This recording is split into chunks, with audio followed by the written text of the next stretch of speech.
Friend friends ఇప్పుడు మీరు చూస్తుంది Ekambareswara Swami temple entrance. Already video upload అయింది, నా బిగ్ వీడియో ఉంది ఛానల్లో, వ్లాగ్ ఉంది చూడండి. చాలా ఇంట్రెస్టింగ్ ఉంది, చాలా ప్రశాంతంగా ఉంది గుడి. యాక్చువల్లీ అత్తమ్మ వీడియోస్ పంపిన తర్వాత నేను వీడియో ప్రిపేర్ చేస్తాను. సో అత్తమ్మ మళ్ళీ తర్వాత పంపించేసరికి ఏదైనా వాల్యుయేబుల్ అనిపిస్తుందండి. మనం అంత దూరం వెళ్ళాం కదా, మళ్ళీ మళ్ళీ వెళ్ళలేము. ఒక్కసారి చూసింది మళ్ళీ అలా వీడియో డిలీట్ చేయబుద్ధి కాలేదు నాకు. అందుకని షార్ట్ వీడియోలో పెడదామని చెప్పేసి ఇలా పెడుతున్నాను. నిజంగా చాలా ప్రశాంతంగా ఉందండి. మా అత్తమ్మ ఏ వీడియో పంపించినా అని టెంపుల్ది, నేను అక్కడికి వెళ్ళి చూసిన ఫీలింగ్ కలుగుతుంది నాకు.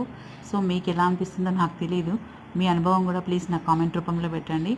ఈ ఏకాంబరేశ్వరుని టెంపుల్ స్థల పురాణం కూడా నేను నా వాయిస్తో చెప్పాను. ఎలా అనిపించిందో కూడా చెప్పండి. నిజంగా స్వామివారి సన్నిధి చాలా ప్రశాంతంగా ఉందండి.